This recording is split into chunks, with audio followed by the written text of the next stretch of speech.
Eddie's gauge recovers faster now at about 4.5 seconds compared to the 7 seconds from before. Also now if you get gold bursted, Eddie starts to regen from the point you were at before the burst rather than starting from 0. Shade now has projectile invul against non-super projectiles that it couldn't reflect before. This includes moves like Clone, Slidehead, Sword Toss, and Garuda. But remember that there is still startup, so don't expect it to work against meaties. Oppose is now 1 frame faster and keeps them closer on hit. Zato's new move, Float, summons Eddie where he follows you around and can be launched at different angles depending on the button you press. Rather than having to attack to launch, you can negative edge a button during the startup of the float and release it when you want to launch. This works in the air too, with P dropping Eddie straight down, K launching higher up with less distance, S at a straighter angle, and H sending the furthest. If you didn't negative edge, you can hold or jump back and FD by pressing 2 buttons, then release the button with the angle you want first, letting you launch without making yourself vulnerable. Doing this with a super jump can be safe while possibly sending Eddie over their heads. Or with P, drop Eddie right in front of you where they may not expect it. You can also mix in launching Eddie while attacking with a move like 2-2H covering his launch. Float into dash H sends Eddie almost perfectly into place for sandwich pressure, letting you do 2-2H into Pierce or Drills for mix-up or combo. If you're near tip range, Eddie might not end up behind them. This also makes 2K2D easier to set up while not risking Eddie in neutral.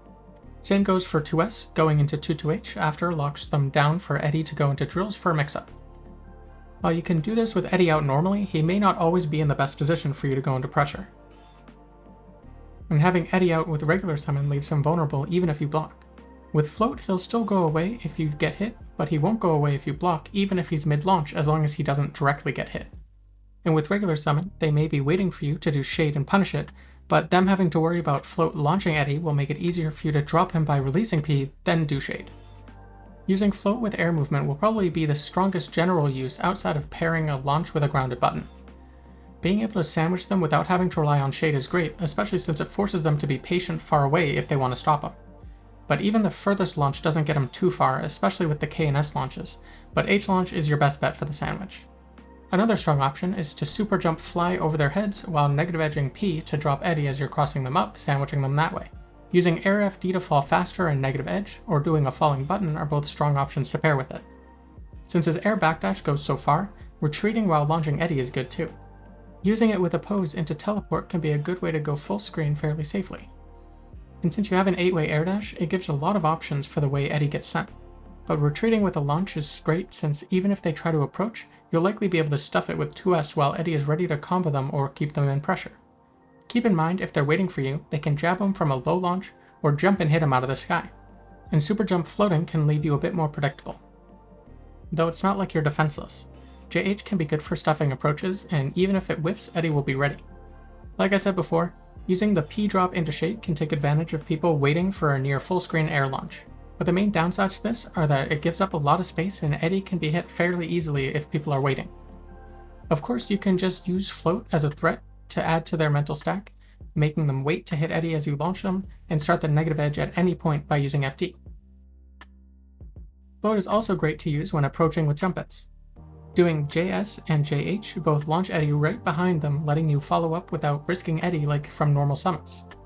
Especially paired with floats into delayed jump-ins, it makes it easy to start pressure or combos. For Oki, 2K 2D float H launch into 2-2H can set up a strong meaty, especially if you use drills to set up the high-low. 2D manual summon one-hit drill into float is another useful setup that can leave you over plus 20, but it's better in the corner setting up 2K, tap dust, and throw. Combo the throw by dropping Eddie with P, then pressing S for leap. The setup is nice, but I don't really see why you should use it over 214H drills into a true high-low 50-50. Another mid-screen setup is 2D into float, then dash up meaty close slash which launches Eddie, then tap dust or 2D. But again, he already has true high-low 50-50s from 2D knockdowns, so this is more of a nice to have than something worth using often. With float out, you can combo from throw by pressing H immediately after the throw input, then using leap before they hit the ground. This is almost universal, but doesn't work on these characters. I'm sure there is plenty more to find, but this should help you get a grasp on what the new move is useful for. Thank you for watching.